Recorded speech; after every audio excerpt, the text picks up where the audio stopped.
abondamment. Nous sommes encore dans la joie ce matin pour ce que Dieu nous donne de passer de moments merveilleux autour de sa parole. Et nous croyons que cette parole de ce matin nous fera beaucoup de bien. Nous sommes dans l'année de la lumière et notre texte de base, depuis janvier, c'est le psaume 36 et le verset 10. Et aujourd'hui, ce matin, j'aimerais qu'on révise encore. Nous devons garder le cap sur ce passage qui va nous prendre sur toute cette année. Le psaume 36 et le verset 10, la Bible est en train de nous dire: car auprès de toi est la source de la vie. C'est auprès de notre Dieu que se trouve la source de la vie. Par ta lumière, nous voyons la lumière. Dieu est celui qui détient la source de nos vies. Et aujourd'hui, nous voulons comprendre quelque chose par rapport à cette semaine particulière qui annonce la Pâque, et beaucoup de personnes célèbrent la Pâque. Il y a même d'autres qui se souhaitent des joyeuses Pâques, mais en réalité, peut-être sans comprendre le profondeur qui se trouve dans la Pâque.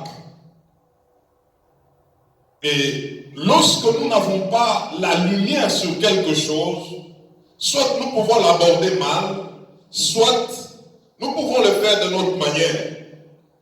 Mais aujourd'hui, Dieu va nous communiquer une lumière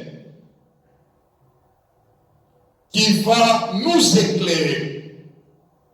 Et je crois que tu seras béni. Amen. J'aimerais qu'on prenne le premier texte. Nous sommes dans Marc chapitre 15, du verset 42 au verset 47. Et vous allez écrire aussi Jean 19, verset 38 à 40, que nous allons lire aussi. Mais nous lisons d'abord Marc chapitre 15, verset 42 à 47. Le soir étant venu, comme c'était la préparation, c'est-à-dire la veille du sabbat, arriva Joseph d'Arimathée, conseiller de distinction, qui lui-même attendait aussi le royaume de Dieu. Il osa se rendre vers Pilate pour demander le corps de Jésus. Pilate s'étonna qu'il fût mort si tôt, fit venir le centenier et lui demanda s'il était mort depuis longtemps. S'en étant assuré par le centenier, il donna le corps à Joseph. Et Joseph, ayant acheté un linceul, descendit Jésus de la croix, l'enveloppa du linceul et le déposa dans un sépulcre taillé dans le roc. Puis il roula une pierre à l'entrée du sépulcre. Marie de Magdala et Marie, mère de Jose, regardaient où on les mettait. Amen. Nous prenons Jean chapitre 19, le verset 38 au verset 40. Jean 19, verset 38 à 40, nous lisons. Après cela, Joseph d'Arimathée, qui était disciple de Jésus, mais en secret, par crainte des Juifs. J'aimerais qu'on souligne cela très bien. Demanda à Pilate la permission de prendre le corps de Jésus. Et Pilate le permit. Il vint donc et prit le corps de Jésus. Écoutons le verset 39. Nicodème, qui auparavant était allé de nuit vers Jésus, souligné de nuit, il était allé de nuit vers Jésus, vint aussi apportant un mélange d'environ 100 livres de myrrhe et d'oléos. Ils prirent donc le corps de Jésus et l'enveloppèrent. Donc ici on ajoute encore qui? Nicodème. L'enveloppèrent des bandes avec les aromates, comme c'est la coutume d'ensevelir chez les Juifs. Amen. Alors nous prenons encore 1 Corinthiens chapitre 15, verset 19 et le verset 32 à 34. 1 Corinthiens chapitre 15, verset 19, nous allons sauter et puis nous allons prendre verset 32 à 34. Nous lisons le verset 19. Si c'est dans cette vie seulement que nous espérons en Christ, nous sommes les plus malheureux de tous les hommes. 32 à 34. Si c'est dans des vues humaines que j'ai combattu contre les bêtes à Éphèse, quel avantage m'en revient-il si les morts ne ressuscitent pas? Mangeons et buvons, car demain nous mourrons. Ne vous y trompez pas, les mauvaises compagnies corrompent le bon mœurs. Revenez à vous-même comme il est convenable et ne péchez point, car quelques-uns ne connaissent pas Dieu, je le dis à votre honte. Il y a des gens qui ne connaissent pas Dieu. Honte à nous. Il y a des gens qui ne connaissent pas Dieu. Honte à toi. Ce matin, nous voulons voir quelque chose, comme je l'ai dit au début, qui va nous bénir. Pour ceux qui écrivent, écrivez Philippiens chapitre 3, verset 4 à 10. Philippiens chapitre 3, verset 4 à 10, car nous ferons mention de ce passage ce matin.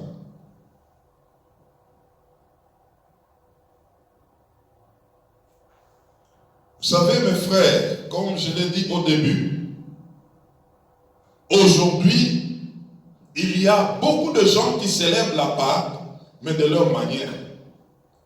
Mais cette semaine, nous allons comprendre quelque chose. Donc, je commence ce matin. Nous irons vendredi, nous irons samedi et nous allons atterrir dimanche. Je veux expliquer des choses qui se cachent dans la Pâque. Je veux montrer ce que c'est la vraie Pâque. Et tu auras la lumière sur ces choses et tu comprendras beaucoup de choses. On nous présente dans Marc 15 où Jésus était déjà mort. Et tous ceux qui étaient avec lui comme disciples avaient déjà pris fuite. Ils étaient avec Jésus, ils marchaient avec Jésus. Mais quand on a amené Jésus à la croix, ses disciples commençaient à le regarder de loin. Eux qui mangeaient avec lui, eux qui marchaient avec lui, eux qui l'écoutaient.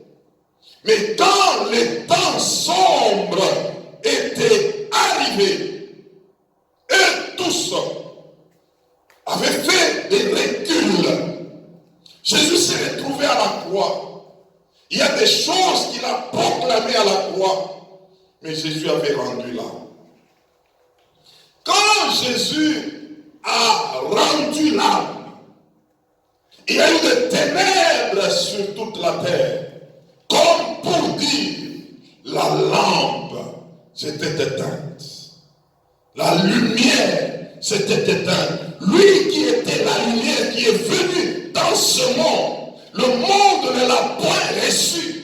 Et parce que le monde ne l'a point reçu, les jours où il s'est retrouvé à la croix, il a rendu l'âme. C'est comme la lumière qui est là, mais les gens n'aiment pas cette lumière. Et lorsque cette lumière s'éteint, c'est les ténèbres qui dominent.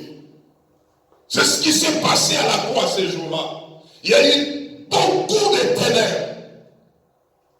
Et Jésus a rendu l'âme. Alors, quand il a rendu l'âme,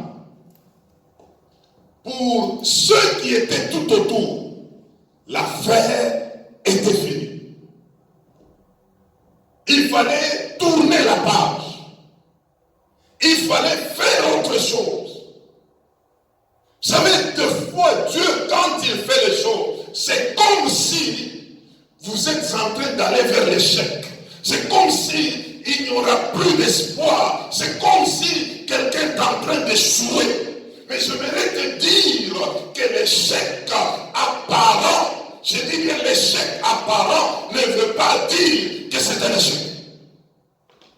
Tous étaient là en disant, Jésus est mort. C'est fini. Les autres sont rentrés. Là où ils travaillaient autrefois. Mais ce n'était qu'un problème de temps. En ce temps-là, il fallait que ça se passe ainsi. Alors c'est comme ça qu'on nous présente, il y a eu deux personnes. Le premier, c'est Joseph d'Arimathée. Le deuxième, c'est Nicodème. Nous allons nous entretenir ce matin autour de ces gens. Et nous allons comprendre quelque chose. La Bible dit, Joseph d'Arimathée était un disciple de Jésus. Mais Jean est en train de donner un détail important. Qu'il était disciple de Jésus, mais en secret. Et il explique en disant, par peur des Juifs. Là où il travaillait, il y avait des gens qui n'acceptaient pas Jésus. Et parmi ces gens, il y a eu ceux qui l'ont crucifié. Alors Joseph d'Arimathée était dans cet environnement. Des gens qui refusaient Jésus, qui ne voulaient pas parler de Jésus, qu'on parle de Jésus au milieu d'eux. Mais Joseph d'Arimathée avait la vérité de Jésus. Mais par peur de ces gens-là, il ne se manifestait pas. Il était disciple, mais en secret. Qui était Joseph d'Arimathée? C'était un grand monsieur. Un monsieur qui avait de moyens, un riche. Un monsieur qui était connu, il était bien positionné. Il travaillait au milieu des Sanhédrins. Il avait déjà un nom. Alors cet homme, vu sa position, il était incapable de dire que lui aussi était disciple de Jésus. Mais il le faisait en secret. On nous présente Nicodème. Nicodème était docteur de la loi. Il enseignait la loi juive. Il connaissait la loi. Mais quand Jésus est venu, Jésus a parlé avec Nicodème juste sur la nouvelle naissance. Nicodème n'avait rien compris. Et Nicodème, dès ce jour-là, quand Jésus lui a expliqué ce que c'est la nouvelle naissance, la Bible dit Nicodème a commencé à suivre qui? Jésus. Mais lui aussi, toujours en secret, parce que lui allait de nuit chez Jésus. Ça veut dire, la nuit, il allait seul et il toque là où Jésus se trouve, il se met, Jésus l'enseigne, il écoute, il sort de nuit. Mais la journée, il était avec des Juifs, des gens qui étaient contre Jésus, des gens qui résistaient à Jésus, ils étaient avec lui. Mais pendant ce temps, Nicodème ne parlait pas de Jésus. Nicodème ne disait pas ce qu'il avait reçu de Jésus. Nicodème avait une foi cachée. Nicodème, c'était au milieu de ceux qui étaient des religieux. Joseph d'Arimathée, c'était au milieu de ceux qui étaient dans la société, des gens, des païens, mais ils ne pouvaient pas parler avec eux de Jésus. Il avait Jésus mais en secret. Aujourd'hui, se plaint de Joseph d'Arimathée, se plaint de Nicodème. Vous savez, lorsqu'on est incapable de proclamer Jésus, un jour, il peut être tard pour toi. Vous savez, Joseph d'Arimathée était un homme qui avait tout le moyen, bien positionné, mais il se cachait. Joseph d'Arimathée est allé se présenter pour récupérer le corps de Jésus, qui était sur la croix, un corps mort. Mais Joseph d'Arimathée est allé acheter un lieu où on devait enterrer Jésus. Nicodème est allé acheter le parfum qu'on devait embaumer Jésus. C'était des gens qui se sont retrouvés, et la Bible parle de Joseph, il a osé maintenant se pointer devant Pilate pour dire, je veux ce corps-là. Donc Pilate le regarde et dit, ah, donc toi aussi tu étais pour cet homme. Mais pendant que Pilate parlait, c'était un corps mort. Il s'est retrouvé en train de servir un mort. Oh, j'aimerais dire, on ne sert pas un mort, on sert celui qui est vivant. Celui qui est vivant, c'est celui-là qu'il faut servir. On ne sert pas un mort. Il y a des gens qui arriveront en retard. Quand ils voudront servir, on leur dira, c'est déjà trop tard. C'est déjà trop tard. La Bible dit Joseph d'Arimathée a payé un lieu des riches. Un endroit où on devait enterrer les riches. Ce n'est pas un problème d'enterrer quelqu'un. C'est un problème de servir un vivant. Les lieux où il a payé, ça coûtait de l'argent. Mais Jésus ne devrait pas rester dans les tombeaux. Ce n'était pas sa place. Mais il lui paye une place. C'est disant qu'il est mort. C'est fini. On doit traverser notre histoire. Ce n'était pas fini, Joseph d'Arimathée. Ce n'était qu'un passage.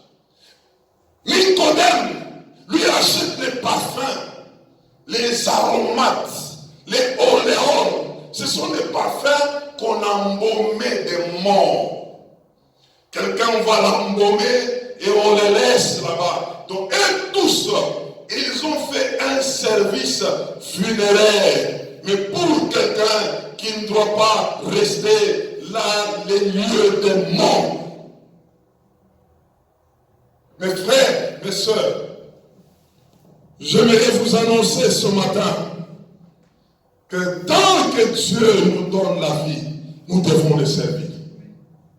Nous devons donner le meilleur de nous-mêmes, parce que arrivera le moment où il nous dira, c'est trop tard, il n'a pas besoin de ce service-là. Il en avait au temps où il y avait le besoin.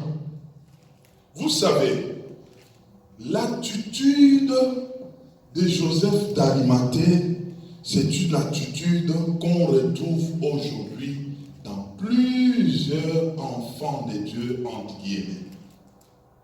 Ce sont des gens qui ont cru au Seigneur, mais ils se disent, il ne faut pas qu'on me découvre que je suis chrétien. Parce que déjà ces choses ici, les gens les critiquent. Ces choses ici, quand on te voit, tu es bien ordonné, tu es un homme positionné dans la vie, tu es connu. Si tu ajoutes encore ces choses de la foi, on te dira aussi que mais toi tu es devenu aussi comme les autres. Toi aussi tu es devenu fou. Toi aussi tu commences à t'embrouiller comme les autres. Ça devient comme une honte de porter les noms de Jésus, de présenter les noms de Jésus. Ça commence comme à diminuer des gens. Vu ma position, si on apprend que je suis aussi là, je commence à fréquenter là, tu deviens aussi des gens, quelqu'un des églises, tu deviens aussi quelqu'un des scandales, vous êtes derrière vos pasteurs qui sont en train de vous escroquer, et quelqu'un dit non, en tout cas, pour qu'on ne dise pas tout ça, je préfère rester en secret. C'est-à-dire, quand il y a des païens, quand il y a des gens avec lesquels ils travaillent, ils ne peuvent jamais parler de Jésus. Et même quand on critique Jésus, il est là. De fois même, il est là. Il ne bouge pas. Il ne fait rien pourvu qu'on ne sache pas qu'il est aussi enfant de Dieu. Il y a des gens qui se comportent comme ça. Même, il est devenu difficile de trouver aujourd'hui des gens avec leur Bible. La Bible maintenant c'est où? Dans les appareils. Et Joseph d'Arimathée. Donc pour les découvrir qu'ils sont chrétiens, ça devient difficile. Ils peuvent se retrouver quelque part où on parle des choses de Dieu. Tu ne le verras pas intervenir. Il est là, c'est comme si il ne connaît rien de tout ça. On est en train de parler en mal de Jésus, il ne dit rien. On est en train de parler en mal des églises, il ne dit rien.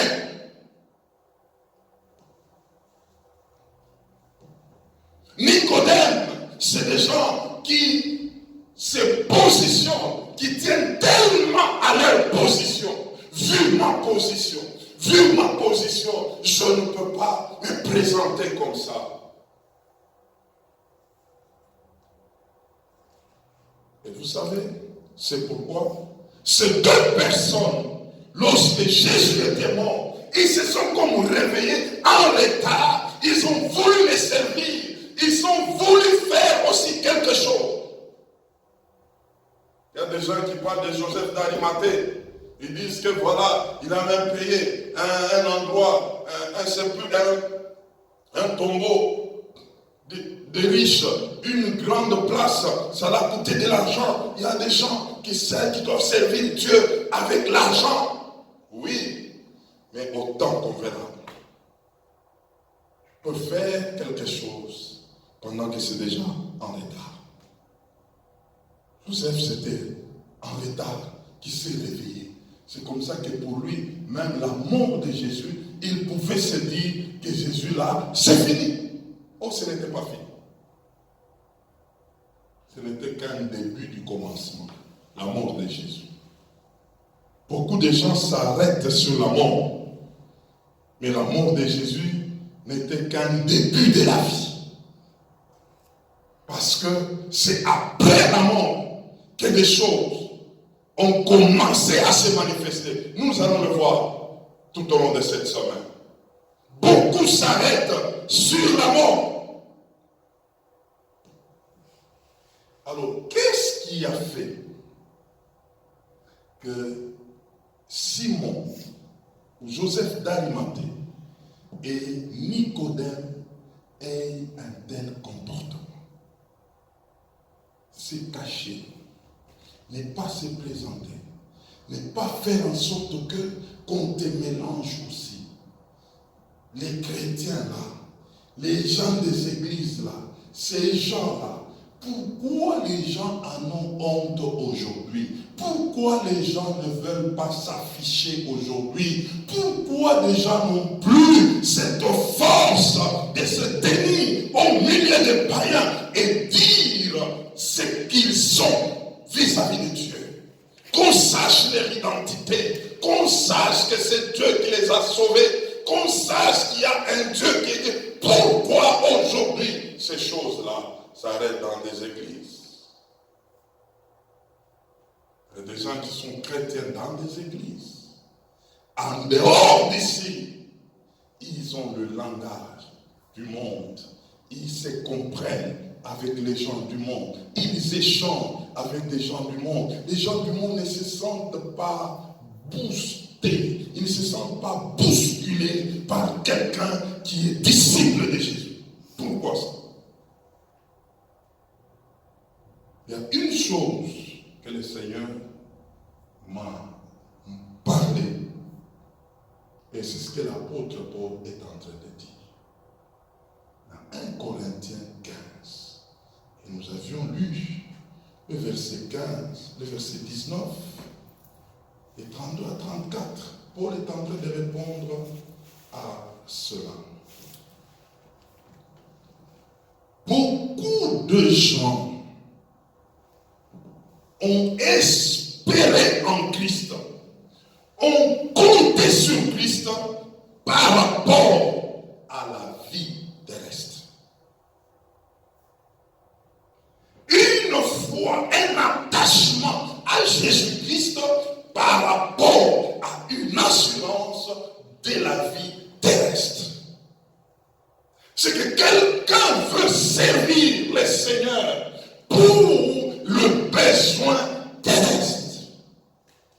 Alors, lorsque quelque chose peut venir vis-à-vis de lui, qui commence à bousculer son espérance terrestre, la personne se retire.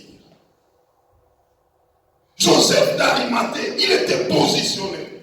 Il pouvait se dire, si je m'exprime, je risque même de perdre la position que j'ai. Si je me présente, je risque même de perdre ce que j'ai comme avantage.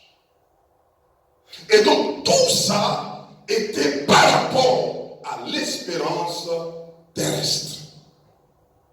C'est que nous avons une espérance telle que lorsque nous sommes sur cette terre et qu'il y a quelque chose qui commence à enfreindre ta foi, mieux vaut arrêter la chose et ne pas avoir de problème par rapport à sa vie.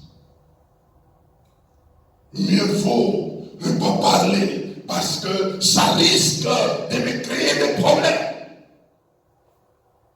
L'espérance terrestre aujourd'hui est à la base de beaucoup de choses que nous ne voyons pas dans l'Église, dans la vie des enfants de Dieu. Où toutes les attentes de plusieurs ne sont que des attentes terrestres. Et une telle manière de s'approcher de Dieu nous soumet à des reculs devant des obstacles. Parce que la vie chrétienne n'a pas une espérance seulement terrestre. L'espérance de la vie chrétienne, c'est d'abord une espérance céleste.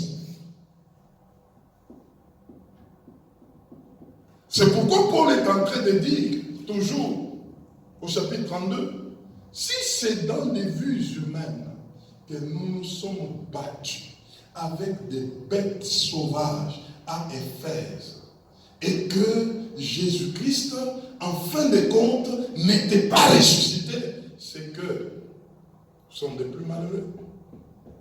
Mangeons et buvons, car demain, nous mourrons. Si les choses pouvaient s'arrêter qu'à la croix, nous sommes malheureux. Malheureux. Parce que sans la la vie chrétienne est vaine. Au fait, Dieu m'a expliqué, nous n'allons pas seulement prêcher la croix. Et d'ailleurs, la croix, c'est le début. Nous devons prêcher la résurrection. Parce que, à la croix, il y a eu comme disparition d'espérance. La croix n'a pas été aisée pour plusieurs. La croix a mis en débandade ceux qui suivaient Jésus. La croix était un mystère qui a fait que beaucoup l'ont abandonné. Et quand est-ce qu'ils ont repris conscience? Ce n'est pas par la croix, mais c'est par la résurrection. Les Joseph d'Arimathée se disaient déjà, même si il est là, il est déjà mort, qu'on les serve aussi, vite, qu'on l'amène au tombeau, je vais acheter. Vous savez, il y a même des gens qui ont une culture dans ce monde ici. Lorsque quelqu'un meurt, ils sont prêts à beaucoup dépenser pour lui. Mais lorsque la personne était vivante, ça ne se passait pas comme ça. C'est comme ça que les Joseph ont fait avec Jésus.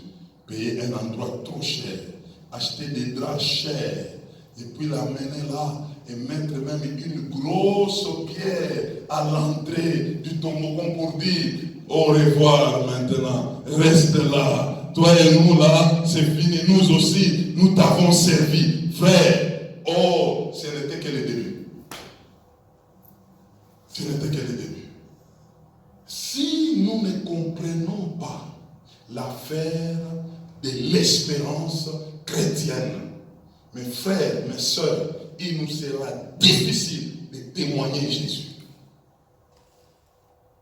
Nous serons des chrétiens de mangeons, buvons, car demain nous mourrons.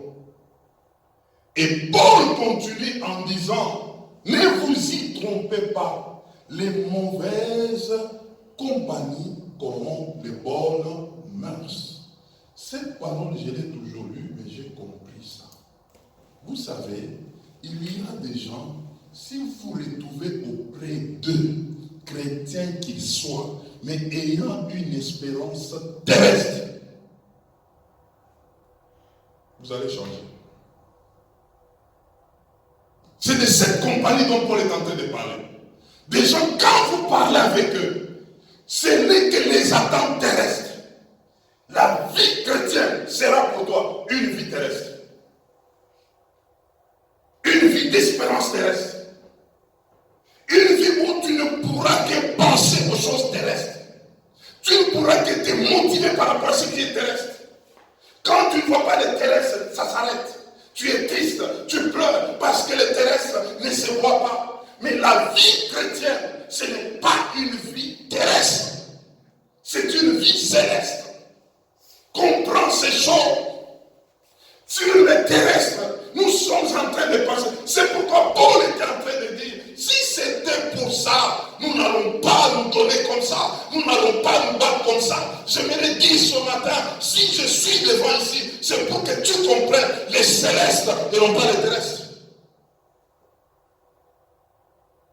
C'est le plus grand combat. Paul a parlé, nous nous sommes battus avec des bêtes. Les bêtes là, c'était des esprits. Des gens qui ne voulaient pas, qui avaient des forteresses. Ils voulaient dire que l'affaire de Jésus s'était arrêtée seulement à la croix. Comme pour dire, il n'y avait pas de résurrection. C'était seulement la croix. Il est mort, on l'a enterré. D'ailleurs, Joseph d'Arimathée l'a enterré. Il a mis même une grosse pierre. La fête des chrétiens s'est arrêtée. Vous savez qu'il y a même des doctrines qui parlent de l'après Jésus, c'est-à-dire Jésus a échoué sa mission. Il s'est retrouvé, il était seulement mort, il n'était pas ressuscité. Tout ce qu'on raconte là, c'est faux. C'est comme ça qu'après avoir échoué à la croix, et Dieu a suscité quelqu'un d'autre. Et commence maintenant à donner leur nom. Il a suscité notre gourou tel, c'est lui qui continue la mission. L'affaire de la résurrection, c'est une affaire qui est très combattue. Non pas seulement en parole, mais même sur le plan spirituel. Il y a des gens qui mènent une vie chrétienne qui s'arrête à la croix.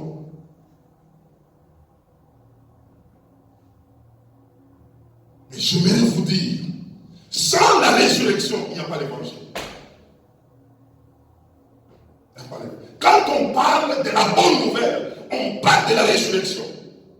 C'est ça la bonne nouvelle. C'est que celui dont on croyait mort, il n'est plus mort. Il n'est plus mort. Il n'est plus mort. Celui dont on avait fait le deuil, celui dont on avait parlé qu'il va mourir. Vous savez, nous allons le voir en semaine. Il y a des gens qu'on avait déjà mis au tombeau. On a pris même une grosse pierre. Et on dit c'est fini. Et il est déjà mort. Il est déjà effacé. On l'a déjà enterré. Mais les jours qui arrivent, la personne qu'on croyait qu'elle était déjà morte, cette personne va sortir. Et quand elle va sortir, elle va remettre beaucoup de choses en cause. Les gens vont se demander, mais vous savez, quelqu'un qu'on a déjà tué par les gens, ils se sont déjà même distribués ses biens. Ils se sont dit non, elle va prendre ceci, elle va prendre cela. Ils ont tout pris. Et après, la personne sort. Et la personne arrive, et des gens ont des papiers, des gens ont des biens, et ils commencent à regarder, mais qu'est-ce que nous allons faire? Mais nous, on croyait que cette personne est déjà morte. Ces choses-là vont se réaliser. Tout ce qu'on croyait être mort, ce n'était qu'un passage. Ce n'était qu'un passage. Jésus a ouvert la voie de l'espérance bénie. Et cette espérance bénie, c'est la dimension de la vie après la mort. C'est ce que nous prêchons. Nous prêchons la vie après la mort. Et ça, Paul l'avait bien compris. C'est pourquoi il dit, non, je vous ai donné Philippiens chapitre 3, partie du verset 4 jusqu'à 10. Paul est en train de dire, s'il faut se glorifier, moi aussi, je peux le faire. Ils sont pharisiens, je le suis aussi.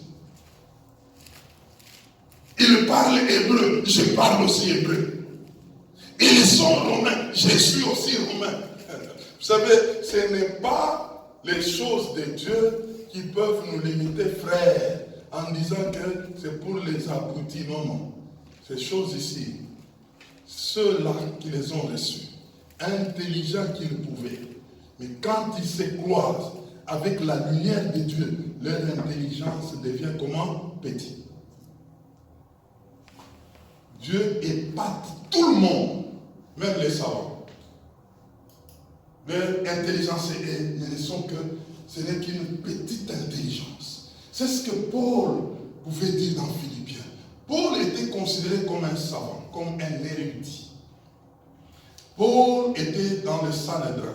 Le Sanhédrin, pour y être, il fallait au moins réciter par cœur les 5 livres de Moïse. Ça, c'est quelle tête ça? Paul était là-dedans. Mais il continue en disant, quand il a rencontré Christ, toutes ces choses étaient considérées comme de l'excellence, de la connaissance de Christ. Et quand il a connu Christ, Paul s'est tourné à la recherche des choses précieuses que j'aimerais te proposer ce matin.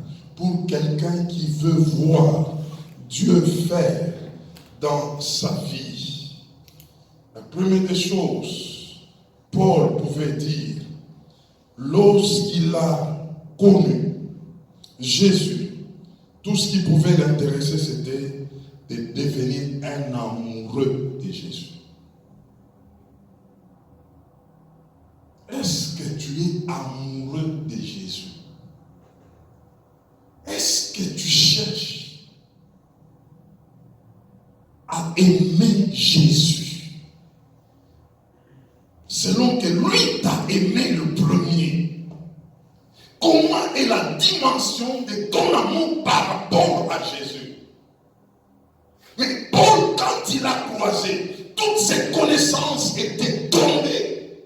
tout ce qu'il commençait à poursuivre, c'était comment aimer celui qu'il avait aimé le premier. Vous savez, l'amour de Dieu, c'est un mystère. C'est-à-dire, on ne peut pas aimer quelqu'un en amour. Cette personne-là, tu fermes tes yeux sur ce qu'elle était, ce qu'elle a fait, ce qu'elle a connu, mais toi, ce qui te préoccupe, c'est seulement aimer cette personne. D'abord, l'aimer. Vous savez, cet amour-là, il n'y a que le Saint-Esprit qui peut nous le communiquer. Pourquoi je dis que c'est un mystère? Aimer de cette façon, ce n'est pas donné à tout le monde. Mais le Saint-Esprit peut t'amener dans cette dimension-là. Paul s'est retrouvé. Et comment cela se passe? C'est lorsque on découvre ce que l'autre, son amour, était pour toi. Nous comprenons. Quelqu'un qui va chercher à aimer Dieu, c'est celui-là qui va découvrir comment Dieu l'avait aimé. Tu chercheras à retourner l'ascenseur. Mais si tu ne comprends pas l'amour de Dieu pour toi, il te sera difficile d'aimer Dieu. Tu vas le mettre sur une balance. Tu vas commencer à dire, combien de gens disent aujourd'hui, oh, Dieu ne m'aime pas. Pourquoi Dieu a fait ça? Pourquoi tu condamnes Dieu, condamner Dieu? Quelqu'un qui condamne Dieu, il n'a pas encore compris l'amour de Dieu pour lui. Parce que l'amour de Dieu, lorsque tu comprends cet amour, tu seras le défenseur numéro 1 de Dieu. Paul a commencé à chercher l'amour de Dieu. Deuxièmement, Paul a commencé à chercher la puissance de la résurrection. C'est-à-dire l'après la mort. Là où il y a mort et que la vie se manifeste, il y a une puissance. Parce que la résurrection, c'est une puissance. Quelqu'un qui était sans vie, il se retrouve maintenant ayant la vie. Il y a eu une puissance qui a ramené la personne à la vie. Et cette puissance de la résurrection, c'est la puissance qui est cachée dans le Saint-Esprit. C'est Romains chapitre 8, verset 11. Si l'esprit de celui qui habite en nous a ressuscité Jésus d'entre les morts, le Saint-Esprit, c'est lui, la puissance qui a été déployée pour la résurrection. Bien aimé, lorsqu'on n'associe pas le Saint-Esprit à ta vie chrétienne, cette vie chrétienne restera une vie chrétienne terrestre. Pas céleste. Terrestre. La puissance de la résurrection a été une préoccupation de Paul. Paul a travaillé dans une dimension spirituelle très élevée parce qu'il cherchait à connaître la puissance de la résurrection. La puissance de la résurrection est cachée dans le Saint-Esprit. Ah, ce matin, cherche la communion avec le Saint-Esprit. Troisièmement, Paul a cherché. Ce que je suis en train de donner, ça se trouve dans Philippiens 3, de 4 à 10. C'est là que se trouvent toutes ces choses que je suis en train de communiquer. Troisièmement, la communion de ses souffrances. Pour devenir conforme à Jésus, il faut comprendre les souffrances de Jésus. Et une des choses que les chrétiens aujourd'hui ne comprennent pas, c'est les souffrances. Pourquoi parler de la résurrection sans mort? Il fallait qu'il y ait une mort. Pourquoi parler de la gloire sans la gloire? Il fallait qu'il y ait la gloire. pour qu'on parle de la gloire. Vous savez, il y a un mystère dans la souffrance. Moi, j'ai déjà dit, je l'ai dit souvent même dans des années passées, la souffrance ne peut pas tuer un enfant de Dieu. Je vous dis la vérité. La souffrance. Lorsque tu as Dieu, tu marches avec lui, il y a des choses qui commencent à te compliquer. La vie, les maladies, les infirmités, tu es avec Dieu. Les gens disent que c'est fini, il va mourir. Tu ne meurs pas, tu te réveilles, tu marches. Il y a des choses comme si on est en train de te mettre dans un carcan. Il y a des souffrances, il y a des choses. Frère, tu es une bombe. Paul a compris la communion à ses souffrances. Les souffrances que Christ cachait une gloire. Combien de gens aujourd'hui, quand ils ont des messages, ils peuvent te dire, Dieu m'a parlé, je serai un puissant serviteur de Dieu. Je ferai beaucoup de choses avec Dieu. Dieu va m'utiliser puissamment. Vous savez, quand quelqu'un me parle comme ça, il me parle avec joie. Moi, quand je les regarde, je me dis dans mon cœur, bienvenue à la voie de la souffrance. Parce que ces choses se manifesteront après quoi? Après les souffrances. Il y a un mystère. Paul a étudié ce mystère, il a compris ce mystère. Je serai serviteur de Dieu, un grand serviteur de Dieu. Tu apprendras les gens te quitter, les gens te trahir, les gens te résister. Je vais témoigner la grandeur de Dieu. Tu apprendras les faiblesses, les difficultés, les maladies, pour que quand tu vas témoigner, que la gloire revienne à qui? À Dieu. Dieu m'a parlé que je ferai ceci ou cela. Pour que tu les témoignes, il faut que la faiblesse te précède. Pour que ton témoignage soit fort. Paul a compris ces choses. La communion souffrance, c'est ce qui nous amène à devenir conforme à lui. C'est ce que lui aussi a connu. Pour qu'on dise tout genou fléchi, c'est que toute langue confesse que Jésus-Christ est Seigneur, à la gloire du Dieu le Père, il fallait que lui commence par monter où? Sur la croix. Et quelqu'un a dit, il est monté sur la croix, il n'est plus resté sur la croix. Il faut enlever Jésus de croix, de différentes croix. Comme quelque part, il y a aujourd'hui même, pendant des semaines ici, les chemins de la croix. Les chemins de la croix là, on montre quelqu'un qui est en train de prendre une grosse croix, il est en train d'aller comme si c'était Jésus qui allait là-bas. Et puis il tombe, ce n'est pas ce chemin de la croix là. Les chemins de la croix là, c'est droit, monte sur la croix. Parce que la croix est vide, Jésus, lui, était monté, il n'est plus là-bas. Maintenant, c'est ton tour à toi de faire quoi? De monter là-bas. Parce que après là-bas, il y a la gloire qui t'attend. Ne ramenons pas Jésus à la croix tous les jours. Jésus est à la croix. Jésus n'est plus à la croix. La croix là, c'est pour qui maintenant? C'est pour toi. Pour que quand tu monteras là-bas, et que tu descends, c'est la gloire qui se manifeste et quelqu'un d'autre aussi monte.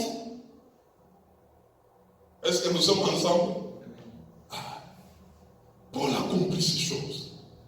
C'est pourquoi Paul pouvait dire, ah moi j'aime Paul, j'aime cet homme. Il m'a ouvert l'intelligence. Il dit, il s'est réjoui de ce qu'il a participé aussi aux souffrances de Christ.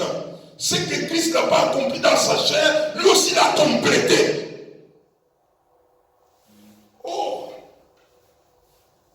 Mais quelqu'un d'autre, ne comprenant pas ces choses, il dira, depuis que je commence à prier, voilà des problèmes. Oui, voilà ces problèmes, parce qu'il y a une grande gloire qui t'attend. Paul a compris ces choses. Et en fin de compte, Paul, ça c'est quatrièmement ou cinquièmement? Quatrièmement. Paul a compris le mystère du retour de Jésus-Christ. jusqu'à ce qu'il vienne. Il a compris le mystère du Seigneur, du retour du Seigneur, le mystère du retour. Le retour, c'est un mystère. Comprendre le retour de Jésus, c'est quelqu'un qu'on ne peut plus arrêter, quelqu'un qu'on ne peut plus décourager, quelqu'un qu'on ne peut plus laisser par terre. Celui qui a déjà compris que ce même Jésus-là, il revient bientôt. Ce même Jésus-là, il va revenir pour reprendre l'Église. Cette compréhension nous amènera dans l'espérance. La vraie espérance, c'est cette espérance du retour de Jésus-Christ. Son retour nous amène dans l'espérance. Paul a compris, c'est par là que quelqu'un peut dire, même si ma chair peut se détruire, mais je sais que je le verrai face à face. Je serai avec lui, face à face. Quand quelqu'un arrive à un tel niveau, vous n'allez pas tuer cette personne. C'est fini. C'est une personne qui a compris qu'après cette vie, il y a une meilleure. Est-ce que Satan ne veut pas que tu comprennes? Moi, je dis, je suis quelque part, je vois des vieux en train d'aller vers la mort. Quand je vois ces vieux-là aller vers la mort comme ça, je dis non, moi je n'irai pas vers la mort comme ça. Ils sont en train d'aller vers la mort, en train de perdre la tête, en train de déraisonner.